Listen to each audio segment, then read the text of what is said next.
अस्सलाम वालेकुम dear students. English grammar course के पहले लेक्चर के साथ हाजिर हूँ। अब ज़रा हम देखते हैं कि इंग्लिश ग्रामर कोर्स का जो पहला लेक्चर है उसके लिए हम क्या चीज़ें पढ़ेंगे, कैसे पढ़ेंगे, कोर्स आउटलाइन, डिफरेंट चीज़ें। सबसे पहले तो ज़रा डिस्कस कर लेते हैं कि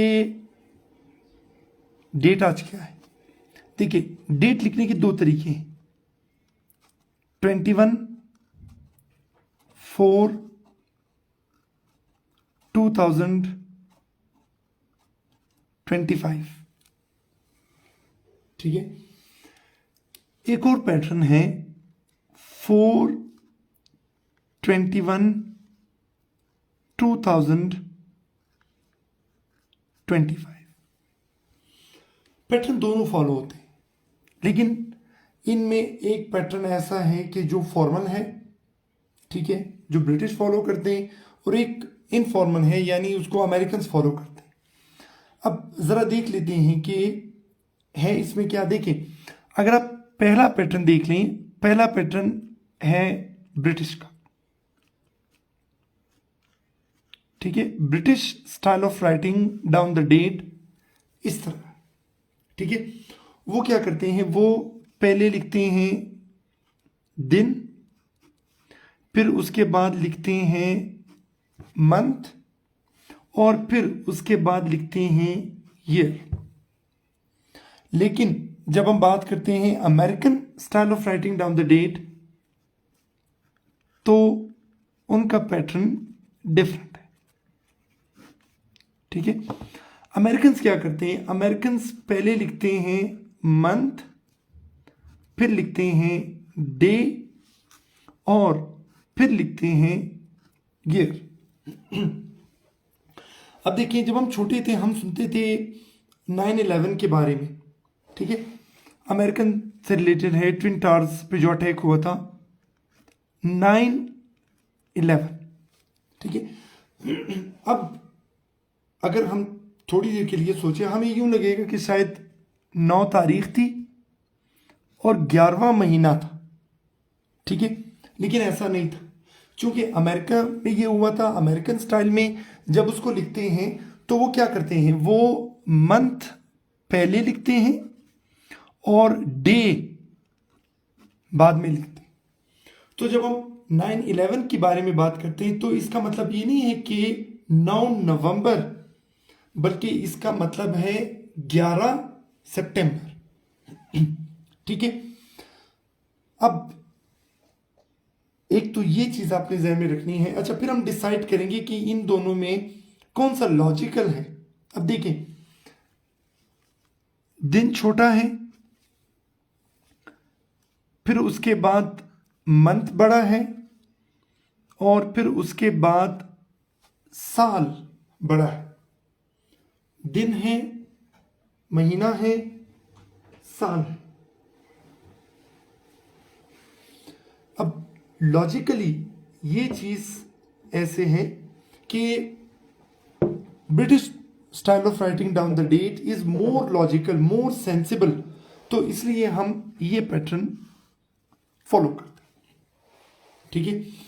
फिर देखते हैं कि ब्रिटिश स्टाइल और अमेरिकन स्टाइल ऑफ राइटिंग में डिफरेंस क्या है। देखिए, बात रूल्स की है, सपोज ग्रामर रूल्स की, ठीक है।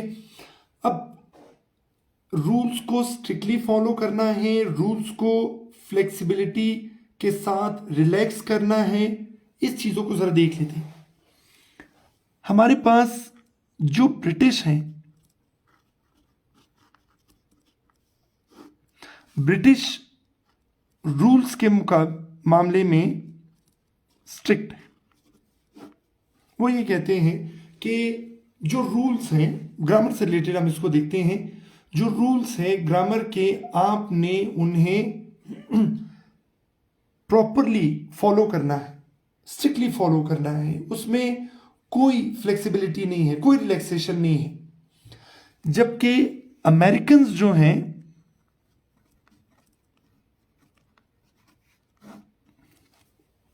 अमेरिकन्स फिर रूल्स के मुकाबले में, ग्रामर रूल्स के मुकाबले में स्पेशली वो फ्लेक्सिबल है। ठीक है, अब हम देखते हैं कि फ्लेक्सिबिलिटी किस तरह, और हम फ्लेक्सिबिलिटी दे सकते हैं या नहीं दे सकते, इसे जरा देखते हैं। देखिए, एक सेंटेंस में लिख देता हूं कि ही डज नॉट गो, और एक सेंटेंस में लिख देता हूं ही डू नॉट गो। ठीक है, अब थोड़ा सा मैंने कहा ना, जो अमेरिकन कहते हैं उनकी बात को भी देख लेते हैं और ब्रिटिश के भी।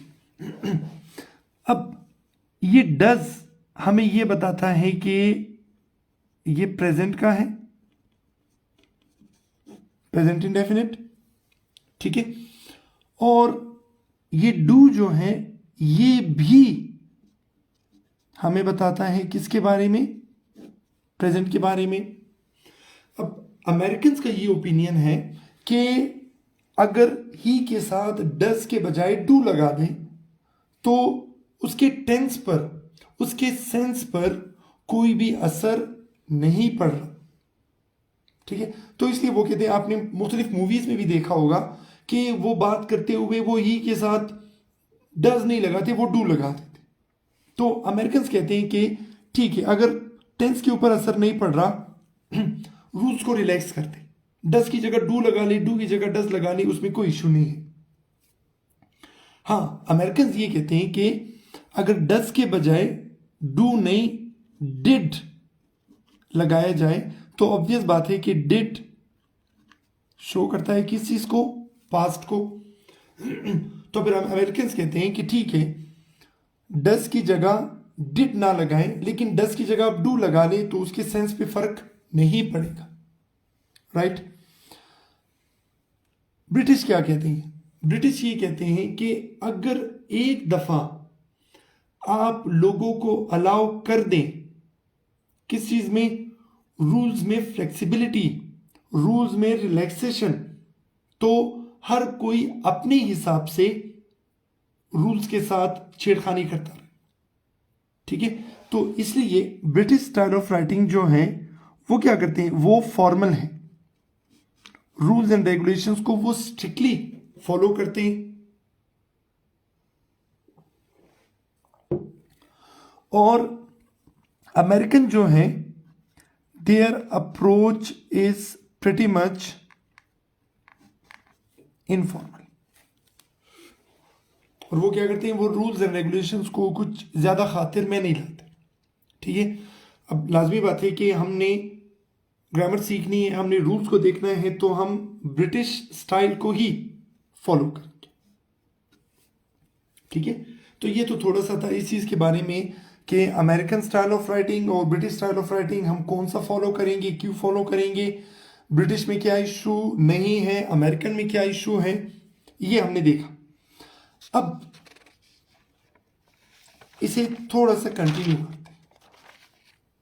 देखिए, जब कभी हम बात करते हैं लैंग्वेज के बारे में, लैंग्वेज के बारे में हम जब भी बात करते हैं, लैंग्वेज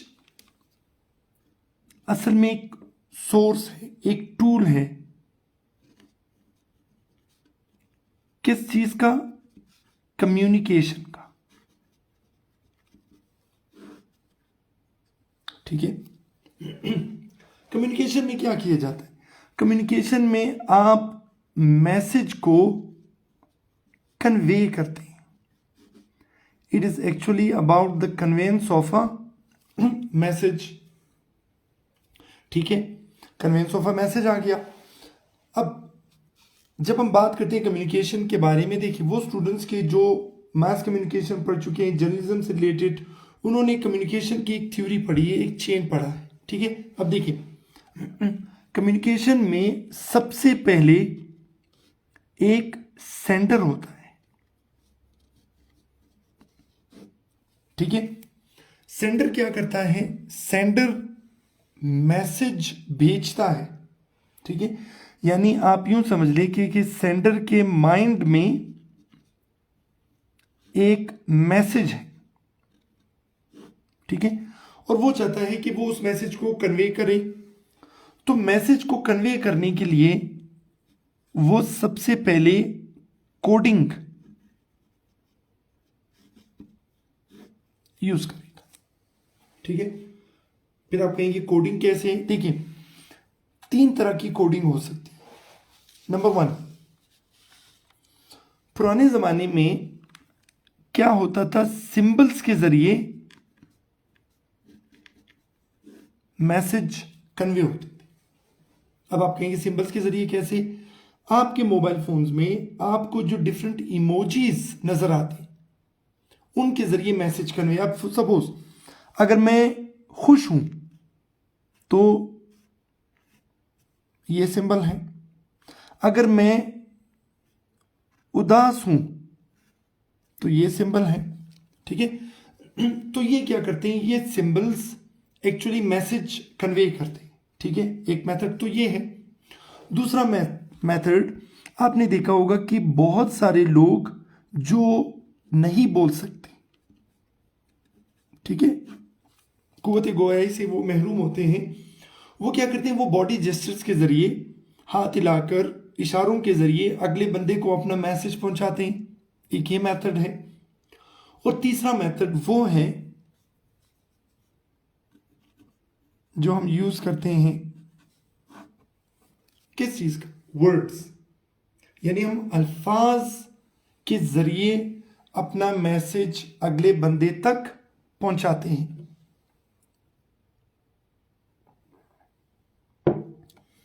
ठीक है। तो अब लाजमी बात है कि हम जो ऐसे प्रेसी लिखेंगे उसमें तो हमने शक्लें तो नहीं बनानी है, इमोजीज नहीं बनाने हैं, ठीक है। हम सिंबल्स यूज नहीं करेंगे, ठीक है। और हमने एग्जामिनर को अपने मुख्तलिफ बॉडी जेस्चर्स और इशारों से एग्जामिनर को नहीं समझाना कि भाई हम क्या कहना चाहते हैं। तो ऑब्वियसली हमारे पास वर्ड्स ही रह जाते हैं कि जिसके जरिए हमने अपना मैसेज आगे कन्वे करना है। अब जब हम बात करेंगे सेंडर के बारे में, सेंडर ने एक मैसेज भेजना है, ठीक है, और वो मैसेज जाएगा रिसीवर के पास, लेकिन वो कोडिंग यूज करेगा। और कोडिंग जो वो यूज करेगा वो है एक्चुअली वर्ड्स की फॉर्म, ठीक है। उसने अपने मैसेज के लिए कोडिंग यूज की और कोडिंग के लिए उसने वर्ड्स वाला पैटर्न चूज किया। अब वो वर्ड्स जो है वो डिलीवर हो गए। किसे डिलीवर हुए? रिसीवर को, ठीक है। रिसीवर को जब रिसीव हो गए तो हम ये नहीं कहेंगे कि कम्युनिकेशन कंप्लीट हो गई, नहीं। कम्युनिकेशन तब कंप्लीट होगी अगर रिसीवर सेंडर की तरफ से भेजे गए मैसेज को डिकोड कर जाए, यानी अंडरस्टैंड कर जाए, और रिसीवर को वही बात पता चले, अंडरस्टैंड करे जो सेंडर ने भिजवाई, ठीक है। तभी हम कहेंगे कि कम्युनिकेशन का जो साइकिल है, जो उसकी एक चेन है, वो कंप्लीट हो गई। तो अब इस सारे प्रोसेस में वो बंदा जिसके ऊपर सबसे बड़ी रिस्पॉन्सिबिलिटी है वो है हमारा सेंडर। फिर आप कहेंगे कि सर सेंडर के ऊपर इतनी बड़ी रिस्पॉन्सिबिलिटी क्यों है? देखिए, सेंडर ने क्या करना है, सेंडर ने रिसीवर के कैलिबर को देखकर, उसके लेवल को देखकर, उसकी अंडरस्टैंडिंग को देखकर उसने वर्ड्स की सिलेक्शन करनी है, ठीक है।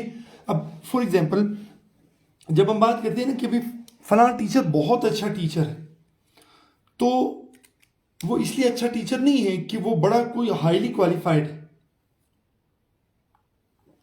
बल्कि हम ये कहते हैं कि वो एक अच्छा टीचर है क्योंकि वो स्टूडेंट के लेवल को देखकर, उनके लेवल पे आकर वो उनको एक चीज समझाता है।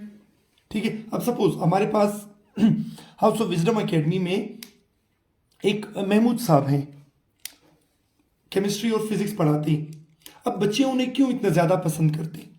उसका रीजन ये है कि महमूद साहब माशाल्लाह हाईली क्वालिफाइड हैं, लेकिन वो जब एक चीज समझाते हैं वो बिल्कुल अपनी हाई क्वालिफिकेशन को ऊपर छोड़कर नीचे स्टूडेंट के लेवल ऑफ अंडरस्टैंडिंग को देखकर वो मैसेज पहुंचाते हैं। ठीक है, यानी सबसे बड़ा कमाल किस चीज में है? वर्ड्स की सिलेक्शन में। इसकी सिलेक्शन कौन करता है? इसकी सिलेक्शन करता है सेंडर। और सेंडर इसकी सिलेक्शन किस बेस पे करता है? रिसीवर के अंडरस्टैंडिंग लेवल को देख। तो वर्ड से रिलेटेड दो चीजें हैं। एक तो हम देख लेंगे कि वर्ड्स की सिलेक्शन, और दूसरा वर्ड्स का सीक्वेंस। ठीक है, मतलब ये दो बड़ी इंपॉर्टेंट चीजें। अब कैसे? जब हम बात करते हैं वर्ड्स की सिलेक्शन के बारे में, हम एक्चुअली बात कर रहे होते हैं वोकैबुलरी के बारे में, और जब हम सीक्वेंस के बारे में बात करते हैं तो ऑब्वियसली हम बात करते हैं ग्रामर के बारे में। तो हमारे पास वर्ड्स की सिलेक्शन हो गई और वर्ड्स का सीक्वेंस हो गया। ठीक है, अब एक चीज है कि वर्ड्स की सिलेक्शन, अगर हम कहते हैं ना कि भाई फलां बंदे की वोकैबुलरी बहुत अच्छी है, तो हमारे जहन में ये होता है कि अच्छा फलां बंदे की वोकैबुलरी अच्छी है क्योंकि उसके पास ऐसे ऐसे वर्ड्स होते हैं कि जिसके लिए डिक्शनरी खोलनी पड़ती है। ठीक है, ये एक मिसकंसेप्शन है। देखिए, अच्छी वोकैबुलरी वो है जो कॉन्टेक्सचुअल हो, जो according to the context use हो। इसको मैं आसान बना देता हूं, according to the situation use हो। ठीक है, अच्छी वोकैबुलरी वो है कि अगर आपको किसी सिचुएशन में किसी वर्ड की जरूरत है और वो उस सिचुएशन के मुताबिक वो वहां पर ठीक है, तो वो अच्छी वोकैबुलरी है। अच्छी वोकैबुलरी ये बिल्कुल भी नहीं है कि बहुत मुश्किल वर्ड है और उसके लिए आपको डिक्शनरी खोलनी पड़ रही है। अब इसको थोड़ा सा फर्दर एलेबोरेट करते हैं। देखिए, एक चीज जिसका आपने ख्याल रखना है, स्पेशली वोकैबुलरी से रिलेटेड ही जरा इसको डिस्कस करते हैं, वो ये है कि आप यूं समझ लें कि ये लैंग्वेज जो है ना, ये वोकैबुलरी जो है, ये काम करते हैं किस चीज का? वेटर का। ठीक है, वेटर क्या काम करता है? आप किसी होटल में जाते हैं, उस होटल में जाकर आप कुछ ऑर्डर करते हैं और 15-20 मिनट बाद आपका ऑर्डर जो है वो वेटर आप तक पहुंचाता है। ठीक है, गौर से सुने, आप किसी होटल पे गए, आपने वहां पर सपोज कढ़ाई ऑर्डर की, 20 मिनट बाद आपने देखा कि एक बहुत ही अच्छी पर्सनालिटी वाला, बहुत वेल सूटेड बूटेड एक नौजवान, जिसने बिल्कुल प्रॉपर हेयर कट किया हुआ है, दाढ़ी भी उसने ट्रिम की हुई है, पैंट शर्ट उसने पहनी हुई है, टाई भी लगाई हुई है, बिल्कुल नीट एंड क्लीन है, वो आपके सामने एक डिश ला के रख देता है। और जब आप उसको अनकवर करते हैं, जब आप उसका कवर हटाते हैं, तो आप देखते हैं कि प्लेट में सब्जी है। तो आप क्या उस सब्जी को कढ़ाई समझ के खा लेंगे? बिल्कुल भी नहीं। आप वेटर को कहेंगे कि भाई मैंने ऑर्डर दिया था, किस चीज का? मैंने ऑर्डर दिया था कढ़ाई का और आप लेकर आ गए सब्जी। तो अगर वेटर आपको ये कहे कि सर आप ये देख लें कि मैं कितना सूटेड बूटेड हूं, ठीक है, तो आप कहेंगे कि भाई ठीक है आप सूटेड बूटेड हैं, बहुत अच्छी बात है, लेकिन आपके सूटेड बूटेड होने की बेस पर मैं दाल को, सब्जी को कढ़ाई समझ के नहीं खा सकता। आपने पैंट शर्ट पहना हुआ है, आप कमीज सलवार पहन लें।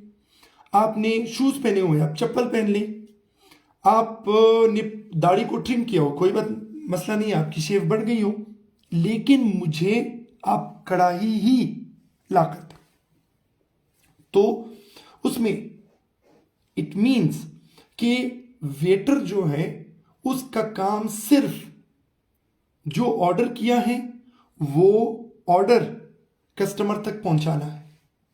इसी तरह वर्ड्स जो हैं, सेंटेंसेस जो हैं, लैंग्वेज जो है, उसका काम सिर्फ और सिर्फ अगले बंदे तक मैसेज पहुंचाना है, ठीक है। और उसके लिए कन्वीनियंस क्या है कि आप जितनी अच्छी सिंपल कॉमन लैंग्वेज यूज करेंगे, सिंपल कॉमन वोकेबलरी यूज करेंगे, तो आपका मैसेज अगले बंदे तक अच्छी तरह से पहुंच सकेगा, ठीक है। तो ये ध्यान में रख लें कि वोकेबलरी से रिलेटेड जरूरी नहीं है कि बहुत ही मुश्किल वोकेबलरी हो जिसके लिए डिक्शनरी ओपन करनी पड़े। नो, वोकेबलरी से रिलेटेड आपके पास ऐसे वर्ड्स होने चाहिए जो अगले बंदे तक वही बात पहुंचाए जो आप कहना चाहते हैं, ठीक है।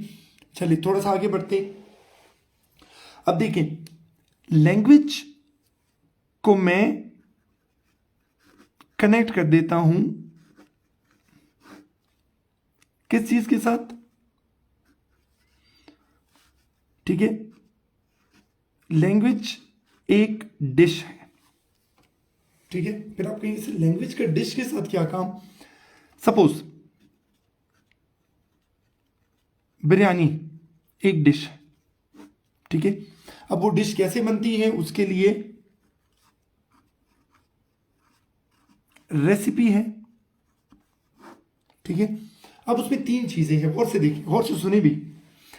नंबर 1, आपके लिए सबसे इंपॉर्टेंट चीज ये है कि सपोज आप घर में कहते हैं कि भाई आज मुझे बिरयानी खाने का दिल कर रहा है, ठीक है। सपोज अजीम अफरोज साहब हैं, वो ये कहते हैं कि आज मेरा दिल करता है कि आज घर में बिरयानी पके, ठीक है। तो सबसे पहली जो रिक्वायरमेंट होती है वो एक छोटी सी लिस्ट पकड़ा दी जाती है इंग्रेडिएंट्स की, जिसमें कहा जाता है कि ठीक है बिरयानी के लिए आप ये चीजें, ये इंग्रेडिएंट्स ले आए। नंबर 1। नंबर 2, इंपॉर्टेंट चीज ये है कि ये भी पता होना चाहिए कि उन इंग्रेडिएंट्स की कितनी कितनी क्वांटिटी होनी चाहिए, ठीक है। नंबर 3, ये इंपॉर्टेंट है कि आपको पता हो कि आपने किस चीज को पहले डालना है, किसको बाद में, किसको उसके बाद, यानी सीक्वेंस भी ठीक होना चाहिए, ठीक है। अब वापस आते हैं लैंग्वेज की तरफ। देखिए, कोई भी सेंटेंस लिखने के लिए, कोई भी बात कहने के लिए, कोई भी मैसेज कन्वे करने के लिए सबसे इंपॉर्टेंट चीज ये है कि आपके पास वर्ड्स हो, और वो है कौन से, पार्ट्स ऑफ स्पीच, ठीक है। यानी आप जो भी सेंटेंस बनाएंगे उसमें या तो नाउन होगा, प्रोनाउन होगा, वर्ब होगा, एडवर्ब होगा, एडजेक्टिव होगा, मुख्तलिफ चीजें हो सकती है, ठीक है। तो इंग्रेडिएंट्स मतलब पार्ट्स ऑफ स्पीच। फिर जब हम क्वांटिटी के बारे में बात करते हैं, इसे आप सपोज आप कह दें क्या चीज, फॉर्म्स। अब फॉर्म्स कैसे, सपोज मैं कहता हूं कि मैं सोया, ठीक है। तो फिर आप कहेंगे ठीक है, एक वर्ड हमें चाहिए होगा आई, जो बताएगा कि मैं, और सोने के लिए वर्ड है स्लीप, ठीक है। अब इंग्रेडिएंट्स पूरे हैं, मैं भी आ गया, सोना भी आ गया, लेकिन क्वांटिटी ठीक नहीं है। क्योंकि जब उसने बात की कि काकड़ साहब ये ग्रामर की क्लास शुरू है, क्योंकि जब उसने बात की कि मैं सोया, यानी पुरानी बात है, तो फिर आप कहेंगे कि फर्स्ट फॉर्म स्लीप के बजाय आपने यूज करनी है second form slept, I slept. ठीक है, यानी क्वांटिटी भी ठीक होनी चाहिए, यानी फॉर्म ऑफ वर्ब का भी आपने ख्याल रखना है। Number 3 is sequence. ठीक है, और सीक्वेंस ग्रामर में आपको सिखाते हैं कौन? Tenses, sentences. अब फॉर एग्जांपल वर्ड्स की सिलेक्शन करते हैं, ठीक है, और मैं कहता हूं कि आई रेडी एम। वर्ड्स की सिलेक्शन भी ठीक है, क्वांटिटी भी ठीक है, लेकिन तीसरी चीज मिसिंग है, वो ये है सीक्वेंस। ठीक है, अगर मैं बताना चाहता हूं तो मैं कहूंगा कि आई एम रेडी। ठीक है, और अगर मैं पूछना चाहता हूं तो फिर मैं कह दूंगा एम आई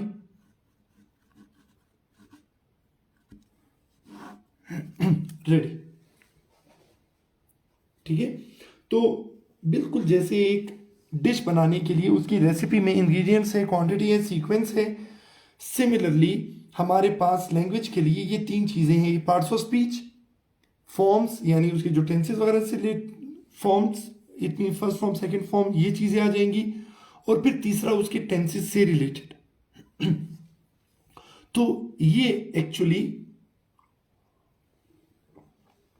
हमारे पास एक प्रॉपर पैटर्न है कि जिसमें हमने ये देखना है कि हम क्या पढ़ेंगे, कैसे पढ़ेंगे, कितना पढ़ेंगे।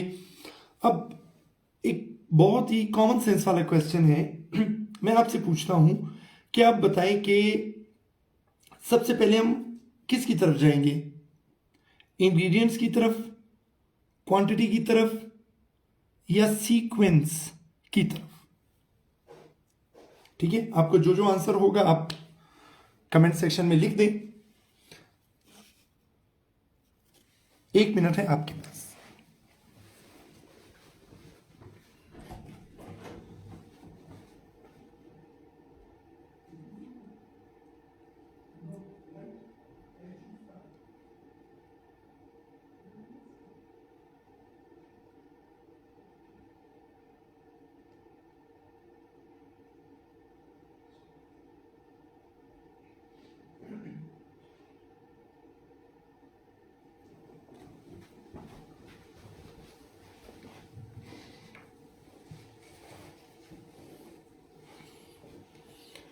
चलिए मैं आपको बता देता हूं, सबसे पहले आपने देखना है किस चीज को? इंग्रेडिएंट्स को, पार्ट्स ऑफ स्पीच को। ठीक है, अच्छा अब स्टूडेंट्स पूछ रहे हैं कि सर फॉर्म और टेंसेस में फर्क क्यों रखा गया है? देखिए, फॉर्म्स और टेंसेस से रिलेटेड अगर आप इन चीजों को जरा देखें तो आपको पता चलेगा कि हमारे पास फॉर्म्स में सिर्फ फर्स्ट फॉर्म है, सेकंड फॉर्म है, थर्ड फॉर्म है, फिर आईएनजी वाली है, जो भी उसमें मिला देंगे। टेंसेस में वो हमें सीक्वेंस बताते हैं कि आपने हेल्पिंग वर्ब कहां पे यूज करना है, मेन वर्ब कहां पे यूज करना है, फर्स्ट फॉर्म कहां पे होगी, सेकंड फॉर्म कहां पे होगी। तो सीक्वेंस में एक्चुअली उसकी एप्लीकेशन होगी। ठीक है, और बिल्कुल आप सबके आंसर्स बिल्कुल ठीक है कि सबसे पहले हम पढ़ेंगे पार्ट्स ऑफ स्पीच। ठीक है, हम पार्ट्स ऑफ स्पीच पढ़ेंगे। पार्ट्स ऑफ स्पीच जब कंप्लीट हो जाएंगे उसके बाद फिर हम बाकी पोर्शंस की तरफ आएंगे। और इसमें हमने क्या क्या चीजें कवर करनी है, अब देखें इस कोर्स में वो ऑलरेडी मैं कंप्लीट एक प्लान शेयर कर चुका हूं कि उसमें हम कौन कौन सी चीजें हैं। पार्ट्स ऑफ स्पीच सारे हैं, उसमें आपके पास फ्रेजेस हैं, क्लॉजेस हैं, active passive, direct indirect, preposition, यानी जितनी भी चीजें हैं A to Z ग्रामर से रिलेटेड सारी इसमें कवर होंगी। और उसके अलावा स्टूडेंट्स नॉर्मली एमडी कैट की जो तैयारी कर रहे होते हैं, ठीक है, उनके लिए इसमें लॉजिकल रीजनिंग वाले भी 5 पोर्शंस मैंने ऐड किए हुए हैं। और डिफरेंट स्टूडेंट्स के जो पटवारी के लिए तैयारी कर रहे हैं, मोस्ट एक्सपेक्टेडली उसमें भी जो क्वेश्चंस होंगे वो एमसीक्यूज होंगे, तो ये आपको उसमें भी हेल्प आउट करेगा। तो ये था आज का हमारा lecture, first lecture English grammar course के बारे में। कल से हम प्रॉपरली अपने पहले पार्ट ऑफ स्पीच यानी नाउन की तरफ आएंगे और कल से टाइमिंग इंशाल्लाह प्रॉपर होगी। पहली क्लास एसे प्रेसियन कॉम्पोजिशन की 10 से लेकर 10:40 तक, और ग्रामर की क्लास 10 मिनट के ब्रेक के बाद 10:50 से 11:30 तक, ठीक है। क्लास से रिलेटेड आपके माइंड में अगर कोई सजेशन हो, कोई आइडियाज़ हो, तो ज़रूर कमेंट सेक्शन में शेयर कीजिएगा। कल मिलते हैं। अल्लाह हाफिज़।